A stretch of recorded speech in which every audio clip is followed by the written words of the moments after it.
So that's the way I've been patching it and getting through up until this point. I'm down to about 4 experienced people, which I have 4 different shifts. So I have an experienced person with a newer employee, and that's how I pair my dispatchers. I don't like to put together 2 people on a shift that doesn't have that experience.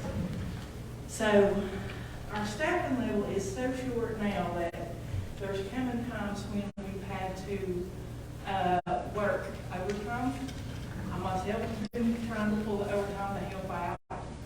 And we're turning in paychecks with over 100 hours. I've turned in more than 130. For June, July, August. And now it's getting to where if anybody takes off or they need time off, it's hard to get that experienced person put with them. And I'm afraid if, like Monday, I made a decision to let 2 of those people work together. Monday ended up being a very busy day in 911 world. We had several emergencies all day long and into the night. But I came back in and helped them, but I feel like that it was a poor decision on my part to let that happen. And going forward, I'll make sure that that doesn't happen again, but again, our staffing level is just making it really hard to fill the gaps. So I'm asking for some help to try to be able to retain my employees and maybe even get back some experienced employees if I do lose any. In the past, we've been able to pull from EMS agencies, some dispatchers that have went on to be paramedics. They'll help us out if people short-handed. But in the past few months or 6 months, they've been short-staffed too. So those times are getting few and far between that I can pull that experienced person to help out. And I just feel like it's something I need to blow the whistle on and let y'all know where we're at and where I'm at. And I propose, a pay raise to help us to retain those trained employees, or try to at least, yes. Okay. How many openings do you have? Currently, I have 2 trainings working. If those trainings work out, I'll be at a point to where I need 1 more part-time person to be full staff. So your biggest concern is having the experienced people on the job. Yes. You've had the slots filled pretty much, we'll say 90%.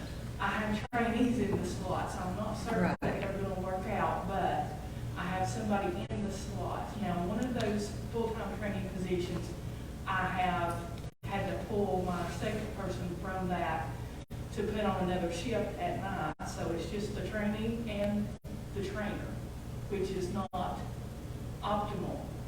But I have I feel like that the trainee has plenty of experience to handle the stuff that would come through during his shift and be able to do that adequately, or I wouldn't have done that. But he has doctor's appointments too and things to go to. So, that's what created the situation that I was in Monday. It just came up and I was okay with this.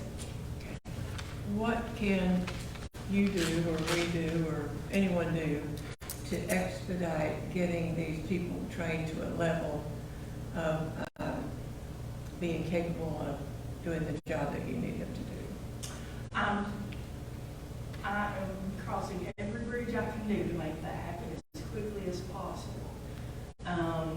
Would experience helps? Would training from Tri-County or anything that you can think of that would help you expedite the training of the new people that you have? So the training part itself is, it's on the job training. I can't send them somewhere and then be able to pick up the little idiosyncrasies of how our dispatch center works. It comes with time in the seat, and it comes with on the job training.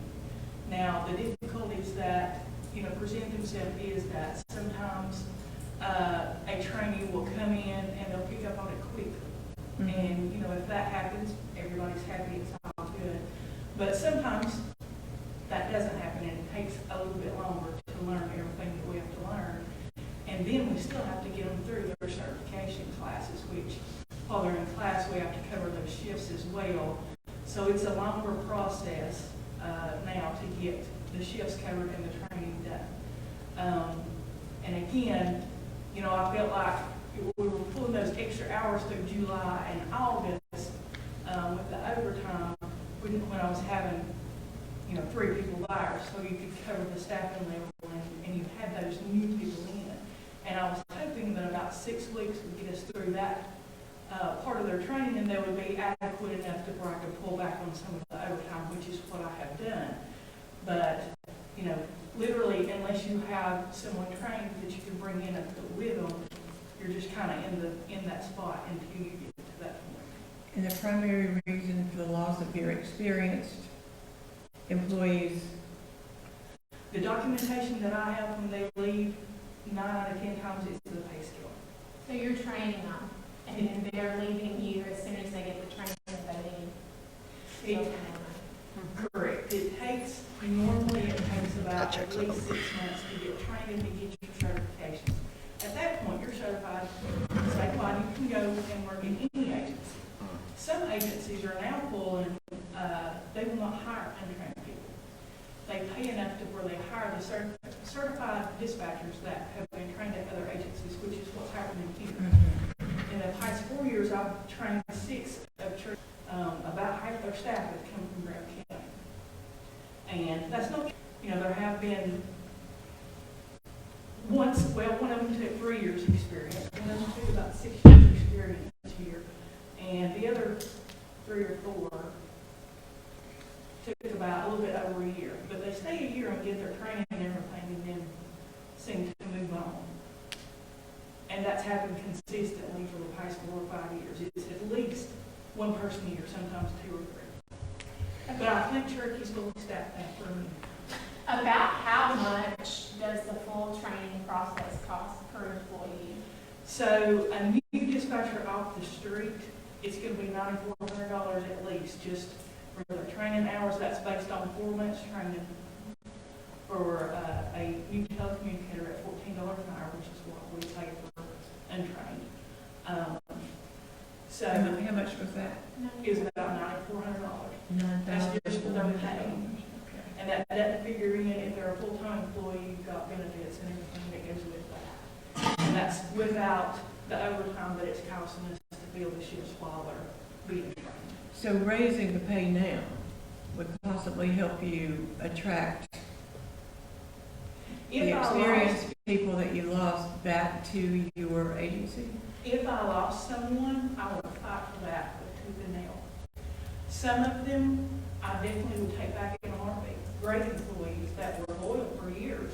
And, time goes on, things happen, if you don't get to feed your family or keep, make the bills, you look for other options.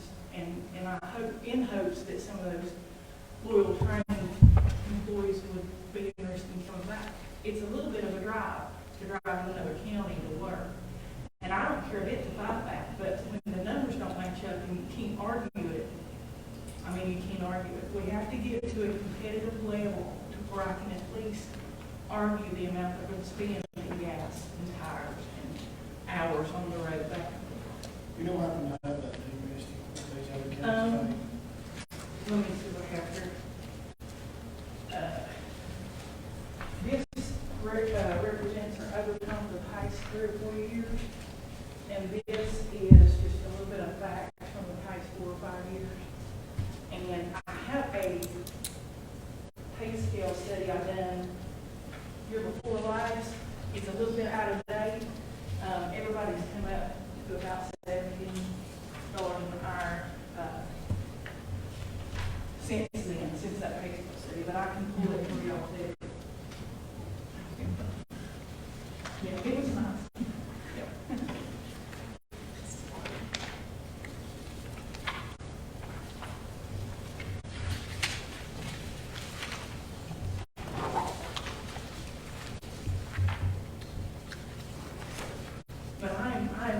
suggestions too. And and I don't know where to go from here, so. You've got some that's listed as part-time. I know some of these people that are part-time are working in other counties. How many of them are not working in out of county? So, the list that Stacy provided us here, Ty, that's Billy Hyde, who's working full-time here at EMS. That's Adams is a full-time employee here. Karen Bowers went to Cherokee Dispatch, but she's part-time here, so she's a full-time somewhere else. You else found? So every one of my part-time people have full-time jobs, either at other agencies or they work EMS rather than, do a full-time job. Of that. It's hard to find a part-time person that doesn't have a full-time job somewhere else. Think you could get in these guys work full-time with rate changes? Oh, I'll try. I will definitely try, especially if our trainings don't work out, I'm gonna have to do it. I mean, I've asked them anyway, and I had one actually tell me a couple months ago that she would come back, but she couldn't come back on night shift, she would come back for day shift. At that point, I had the night shift open, and that's what I needed, and would be moving someone from days to nights, which is another monster all in itself, within the schedule. But I bring her back in a second. And I think we talk about it every time we talk, and she's open to the idea, and was definitely open to the idea of budget stuff.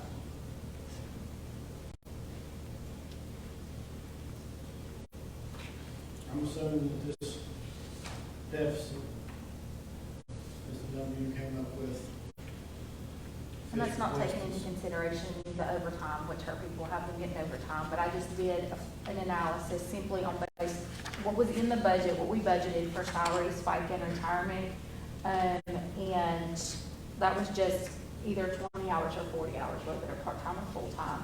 And then taking the second page of the communications one is just taking into consideration a $2 raise for each person, and then what that would put us at. So that deficit is in addition to eating over the surplus from the first page? Yes.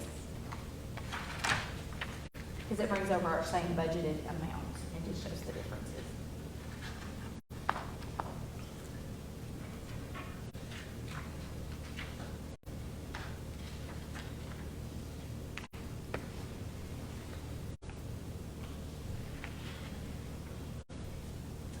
One question I've got is, if we do this, it don't work, what we do then?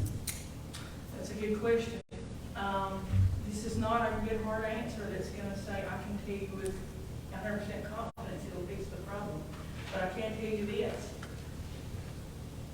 I will fight tooth and nail and show them where the board and where the county has come a long way. I've been here 24 years, and I went to work for $6 and something an hour. I love it. Most of the people, Lynn, that we see that stay in dispatch, you know why we stay? We stay because we like helping people and we like our job. Those core people that I have here, that I place these new hires with, are that type of folks. And I'm hoping that some of these new hire people are going to grow into exactly that type of person. I'll fight tooth and nail to make it happen. I can't guarantee it.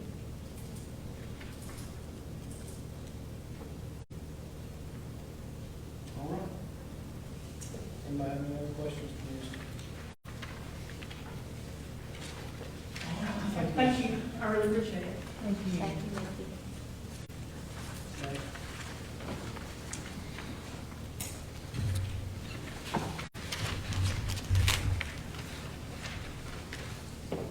I'm sort of in the same boat for keeping forward, two lines, and working, say drivers. And I know he's trying to help us with say drivers. That's about the new employees, with class A's at the time, people like Harvey Dolan, who's been here 22 years, and my assistant are making as much as he is. so it's throwing chaos there for me in my department. And I'm trying to make it as low as $14 an hour. It's been there, Junior Shaker, I know he's part-time, but he's been there 12 years. He's making $14 an hour. He's working trying to face up on his insurance. Next year, that's already my work's out year up. And, like a lot more than he's 16, he's been there, he's class A, but the year is going already at 16. I mean, I don't know how I'm gonna work yet.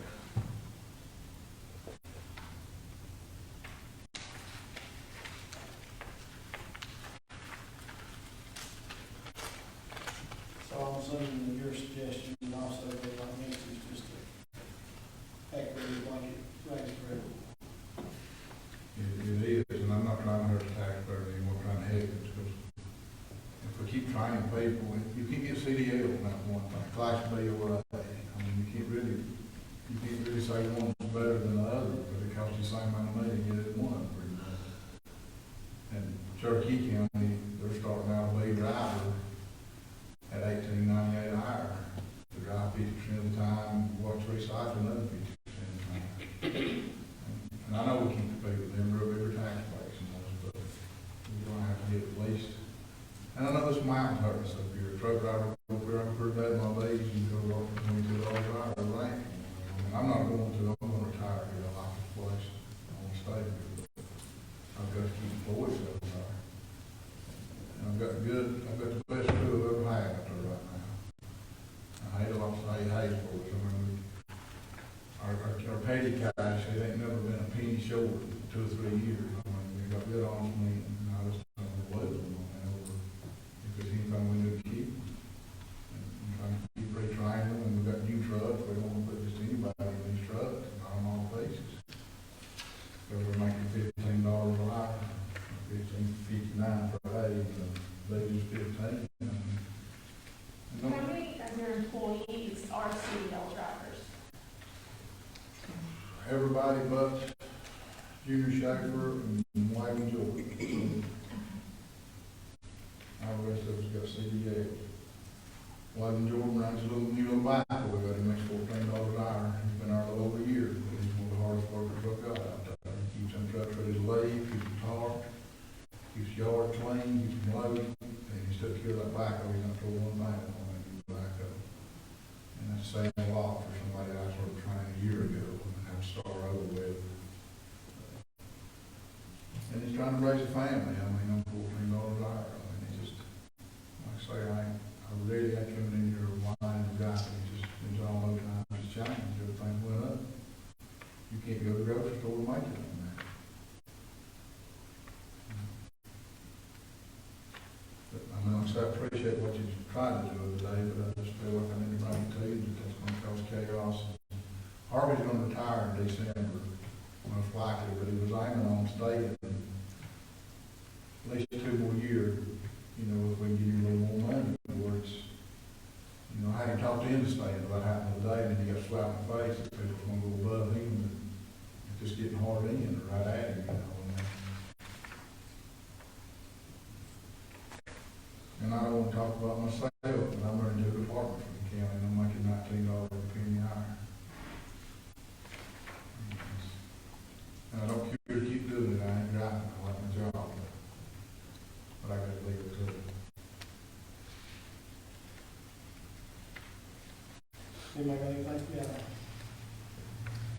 I don't have any questions. Did you do an analysis on? Yes, did I not give you one? Sanitation? Yeah, that's a good one. I've got 3 communications. Sanitation. I got one. Oh, yeah, the one you did, thank you. He didn't do it. No.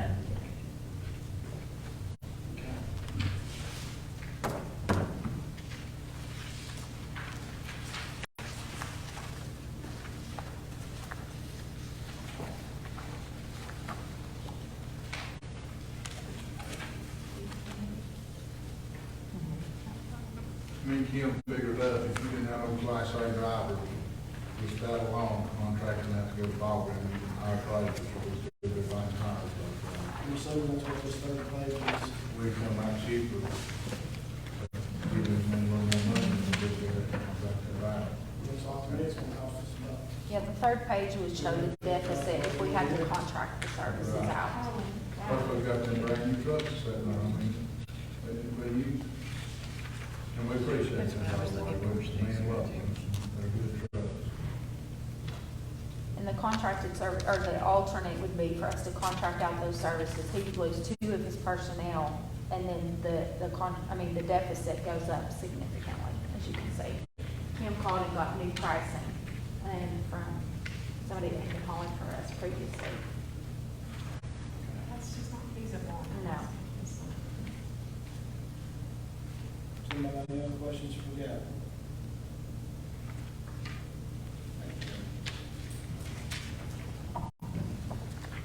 Thank you, Ken. Ready to go? Thank you. So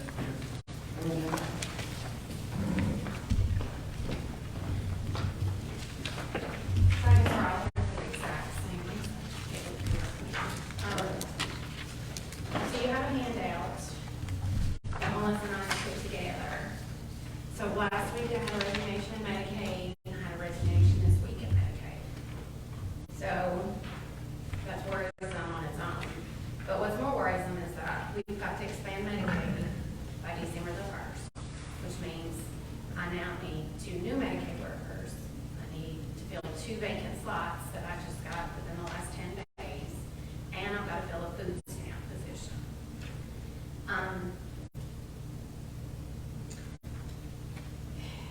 I have a few applications, not many, but a few. Feedback has been from folks that have talked to other people about would they come to work. I think Kim had sent me one. Feedback from them has been, if you can pay me a little bit more, I'll think about doing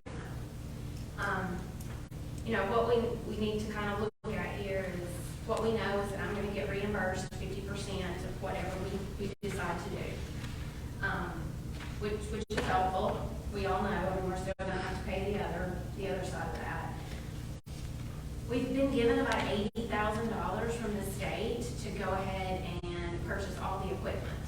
So that's not going to be on us at all. I've got money to buy desks and computers. I don't have space, that's a whole other conversation. But desks and computers and everything that they would need to get set up, we've got the money to do that. We haven't spent any of it. We got that money back in May, and we kind of held on to it just to see exactly what we were going to need and what we were going to need to do. So we have that. I think we need to continue to do like we do, which is we pour over our day sheets and we pour over where our money comes from. And we work really hard at getting our reimbursement rate where it needs to be. But I'm in the same boat as everybody else.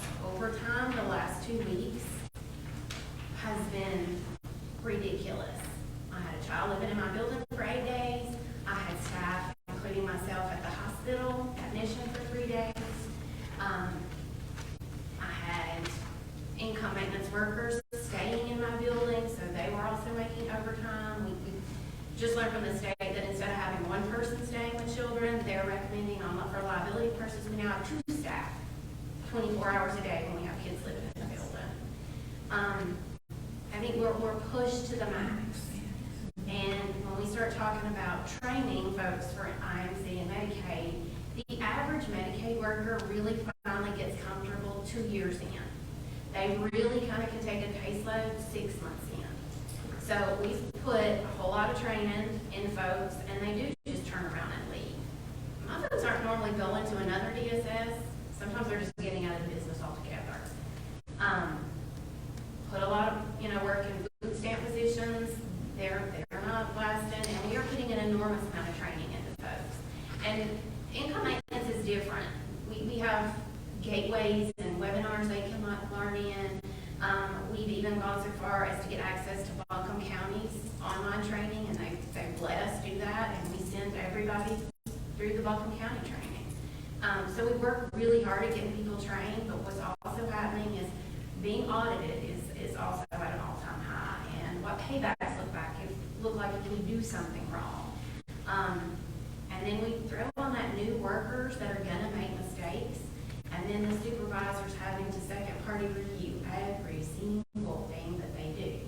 It is taking up an enormous amount of time. We already have supervisors working caseloads. I mean, if you look at the numbers here, when we lose the two that we're gonna lose, one of them carries a total of 539 cases, and the other one is carrying 135 cases. So Vanguard has said, I can have you some child and family Medicaid workers remote by the first of next week. And I'm gonna have to do that. How much is that? $35.65 an hour. That's what that's gonna cost us. And we're not gonna have a choice because, I mean, this budget passed, Medicaid expansion's gonna happen.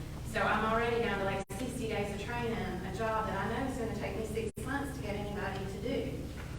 And we're talking 1,500 cases. So if you think about that, right now, 39.3% of the community of Graham County has Medicaid.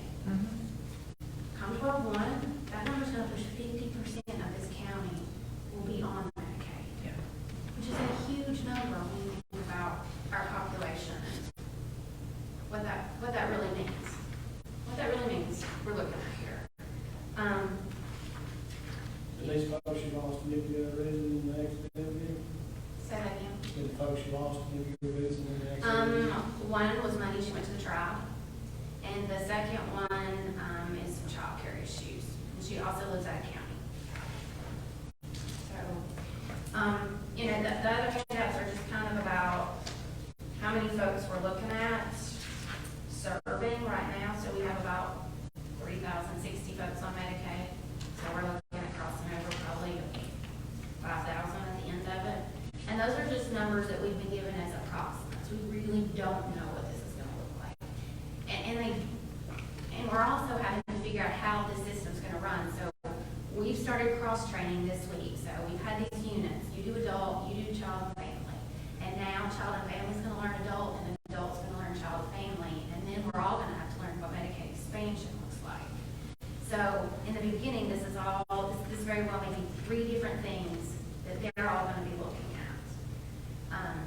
And we just have to compensate people for that. We're just in a place where, you know, you can look and see if we bring things up to where I'm asking, we'll be fairly close to Swanee, within reaching distance of Clay County. We're talking about, when you look at the Medicaid payments and where that's happening on that last page, I couldn't make this bigger, so it's kind of tiny. You know, you're talking about Medicaid bringing $8.4 million into the county last year. We've got to have people that know what they're doing. And long-term care, I mean, that was 4.3 back then.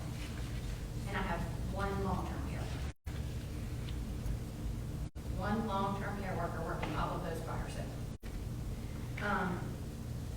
So I think we're just at an impasse, and I'm with Misty and Gavin. I don't know. I hope this works, but Lynn, I mean, I sit around and think what's going to happen if it doesn't work.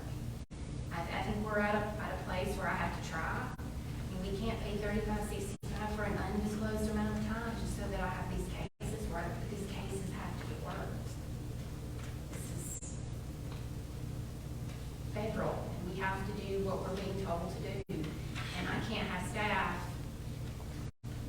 You know, we're just asking a lot. Most of them are working overtime already, and then to pick up 600 cases and then add 1,500 on top of that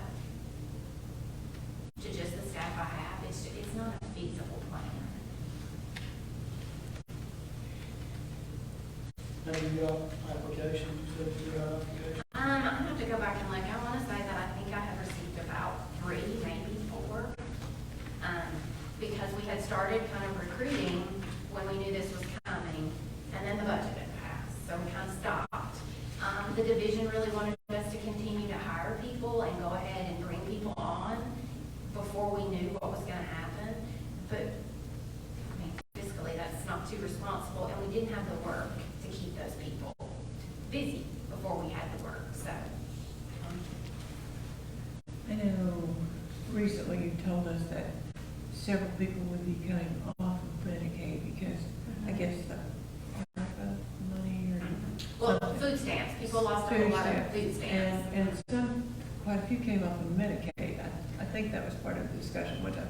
Will most of those people be in the number that will bring this county back up to 50% of the people on Medicaid? As the numbers that the division is pointing out now, that 1,500 are 1,500 that absolutely will qualify. So you just went through all that paperwork in all of those hours to take those off of Medicaid, and once you're back in full swing with the Medicaid expansion, it probably, Well, the state really tried to do what they kind of call straight-through processing, which, sent out letters and kind of, the state system assisted with that paperwork. But while that was happening, new rules came out with food stamps as well, so now all food stamp, there's lots of certain criteria that have to be met, and we're now having to do interviews with food stamps. And so that's a whole other situation itself, and right now I just have 2 people and my supervisor working those cases. Medicaid, they're trying to streamline more. I just think sometimes that creates a little bit more work than it does help at times. At times it's great. But a lot of people have come off based on the continuous unwinding. And then lots of those people will come back on. But they are going to have to more than likely, at some point in this process, they'll have to reapply. So in some sense, they came off and they'll come back on, and then we've got to do the same. They're trying to make that process better, but I think the fear is. and that'll be on your department. Yeah. So you're essentially starting from scratch on people that you may have processed out 2 months ago. Maybe. You're going to build from the ground up. I mean, you have to understand too that people that may not have qualified continue to just get the service because we just continue to recertify folks based on the COVID situation. And once this stopped, we had to start recertification again. So that meant you did have to find out whether people really qualified. So yes, they could have come up for recertification in June. We could have said you don't qualify, and then this is going to happen 12/1, and then those people might qualify, and they're going to come right back through the door. That's an absolute possibility. That was some of the discussion at the Southwestern Commission board meeting on Monday evening, and Senator Corbin was there, and we had a lot of these same discussions that you're having right now with the group that we're talking about Medicaid expansion. And they had been in the same lane with you, taking people off, and they felt like their staff would be having to do the intake for the whole process. That's a definite possibility with this. And, the thing with Vanguard workers too is they can't, I think I was just reading a Deer County Director letter where what they can do is limited. So they can do certain parts of the application, but actually, I think determining eligibility or activating a case, that will be still limited to a Graham County income maintenance caseworker. So even if that person's a caseworker in another county, if they're contracting, they're still going to be limited in what they can do. They can still, talk to people, work cases, put information in, the legwork that has to go in, but at some point, we're still going to touch it. Somebody in that building still has to touch that.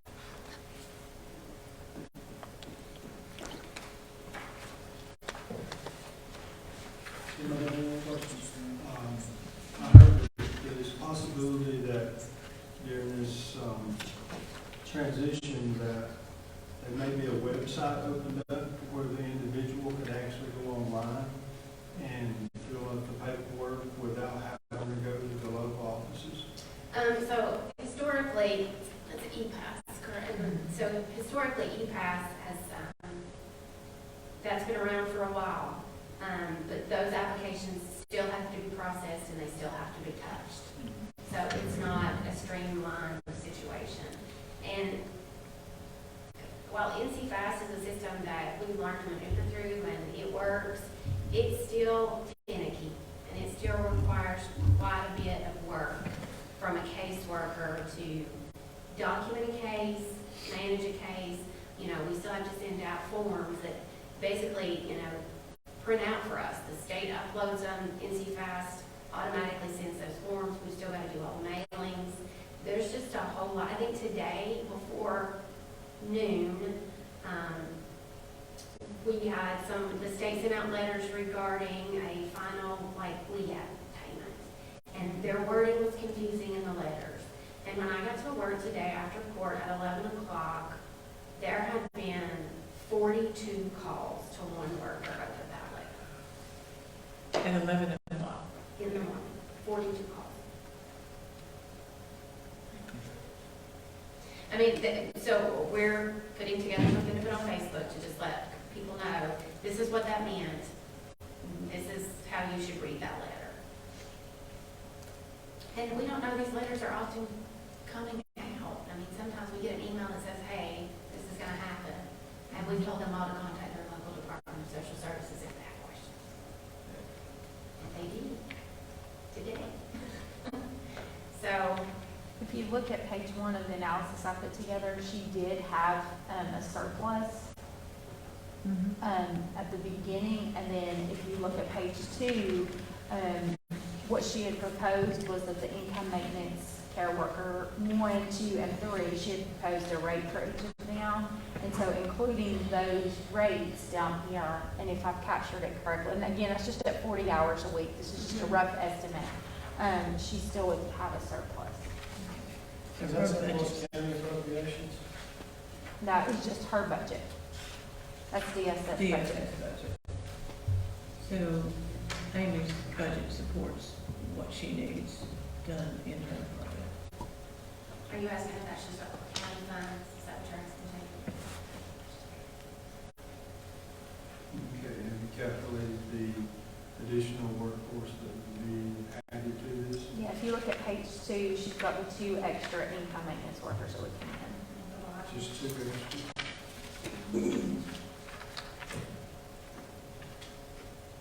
I think I asked. That took my 2. And I think that's the other thing. So I think we just have to see what happens. I think that's the hard part about this, is everybody sits around and they all talk about what we're gonna do, but until it happens, I don't know.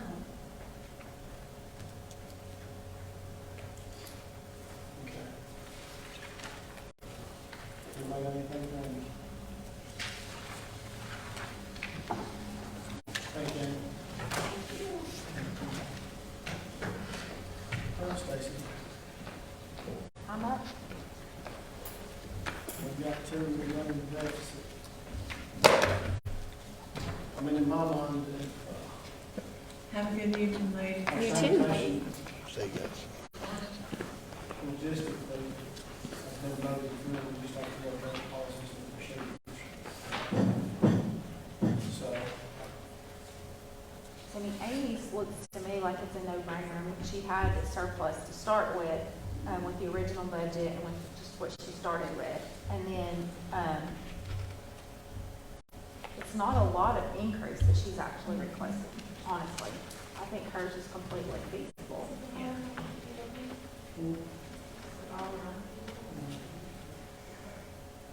I feel like hers is completely feasible. And the one statement that I'll make on sanitation, and I'm not sure why, but they started off with a deficit. 1 second. We probably will need to be speaking personnel names. we need to get into personnel and closed session. We need to do that. Okay. All right, so I'll take a motion to go into closed session for personnel.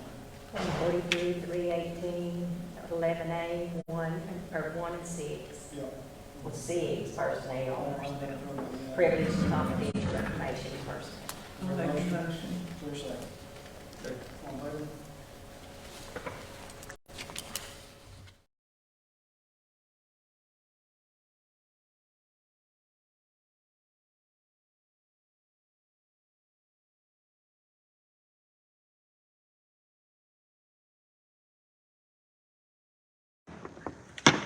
can we do it within our current budget?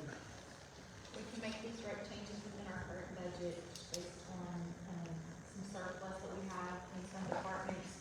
We can reallocate it, and with the sanitation plan moving forward, We should be able to accommodate this without any changes to our current budget. And presenting the other Do you increases need we said would be grants. A motion to proceed with that.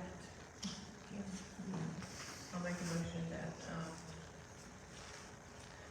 proceed with those changes. Got a motion to. That's a good one, that goes Got to a line. motion to adjourn. Is there a second?